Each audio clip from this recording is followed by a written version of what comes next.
तो आप सब जानते हैं कि इस्लाम धर्म मुसलमानों का के लिए सबसे ये पाक और वीडियो पवित्र बहुत शहर ज़रूरी मक्का है। है, जहां हर मुसलमान अपनी लाइफ में एक बार जरूर जाना चाहता है। पर यह जगह हमेशा से ऐसी नहीं हुआ करती थी। कुछ सालों पहले ये जगह बिल्कुल खाली और सुनसान हुआ करती थी, जहां शायद ही कोई जाना चाहता हो।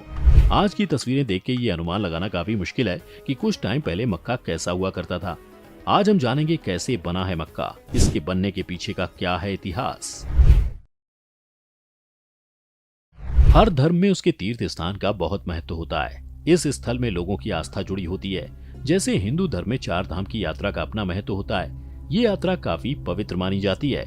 उसी तरह मुस्लिम लोग हज करने के लिए मक्का और मदीना जाते हैं। इस्लाम में सऊदी अरब के 2 शहरों मक्का और मदीना को काफी पवित्र स्थल बताया गया है।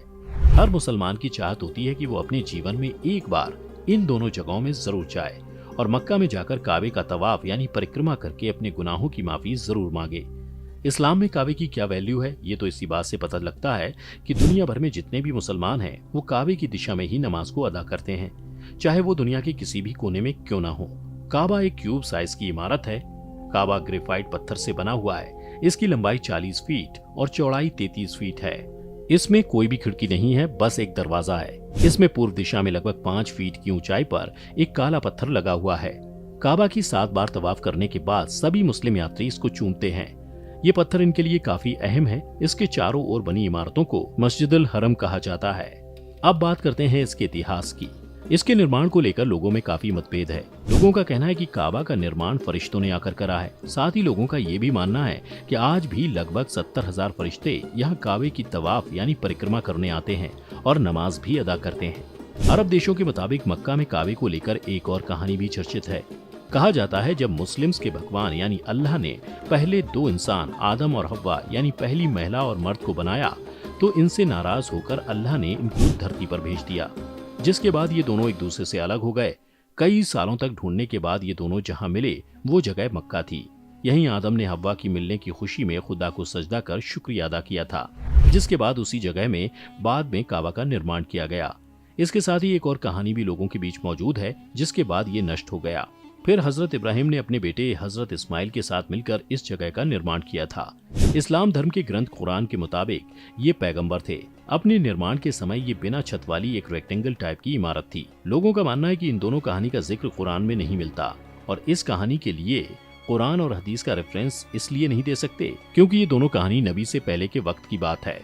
इतिहासकार काबा को धार्मिक के साथ साथ एक व्यापारिक क्षेत्र बनाने का पूरा श्रेय कुसई को देते हैं। ये कुरैश घराने से ताल्लुक रखता था। कुसई ने अपने आप को राजा घोषित करने के साथ काबा की चाबी अपने हाथ में रखी और जर्जर हो चुके काबा को फिर से बनवाया।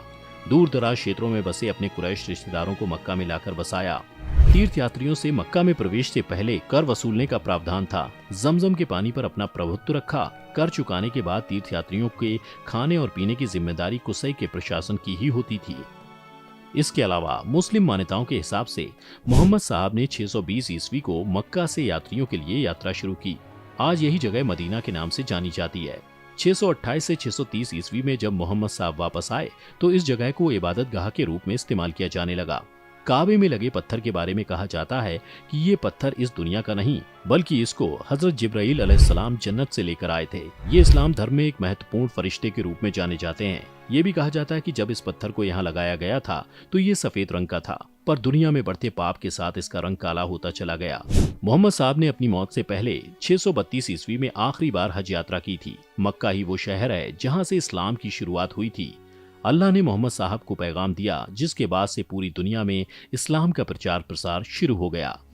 धीरे धीरे मक्का के आसपास शहर बसने लगे और वहाँ की आबादी बढ़ने लगी। समय के साथ काबा का स्वरूप बदलने लगा। बीतते हुए सालों के साथ यहाँ यात्रियों की संख्या बढ़ती रही और उसी हिसाब से यहाँ के आसपास में डेवलपमेंट होता चला गया।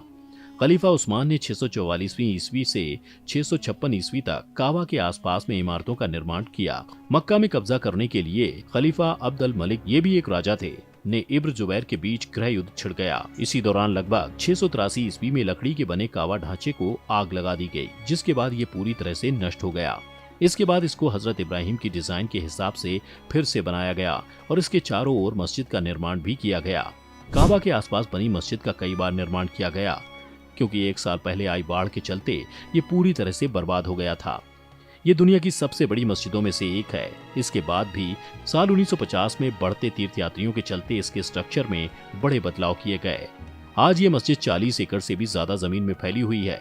अगर आज काबा के स्ट्रक्चर की बात करें तो ये पहले से काफी ज्यादा बदल चुका है। ये क्यूबिकल शेप की इमारत है।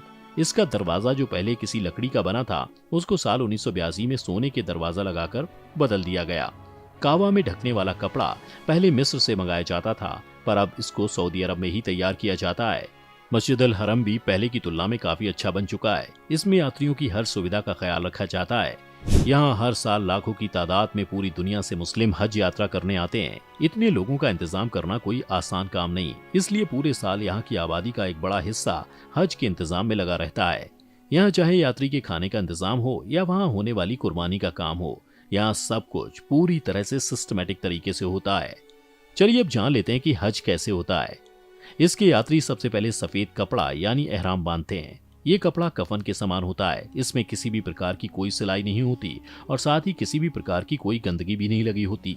फिर फ्लाइट से लेकर यात्रा तक सभी यात्री हज में पढ़ी जाने वाली दुआएं पढ़ते जाते हैं। मक्का पहुंचने के बाद काबा के चारों ओर चक्कर लगाते हैं, यानी कि तवाफ करते हैं, यानी कि उसकी परिक्रमा की जाती है। फिर अराफात के मैदान में शैतान को कंकड़ मारा जाता है। फिर कुर्बानी के फर्ज को पूरा करने के लिए बाल कटवा दिए जाते हैं। इस तरह मक्के और मदीना की यात्रा को पूरी कर इंसान हज के फर्ज को पूरा कर देता है। दुनिया भर के मुस्लिम जीवन में एक बार हज की यात्रा को जरूर करना चाहते हैं। साथ ही ये भी मान्यता है कि जो इंसान काबा में पूरे मन से मन्नत को मानता है वो जरूर पूरी होती है। सऊदी अरब और काबा का पूरी दुनिया में अलग ही महत्व है। यहाँ किसी भी गैर मुस्लिम को प्रवेश नहीं दिया जाता है। आपको काबा का इतिहास जानकर कैसा लगा, ये हमें कमेंट करके कमेंट बॉक्स में जरूर बताएं। अगर आपको ये वीडियो अच्छा लगा हो तो लाइक और शेयर जरूर करें, और अगर आप चैनल पर नए हैं तो इसको सब्सक्राइब जरूर कर लें।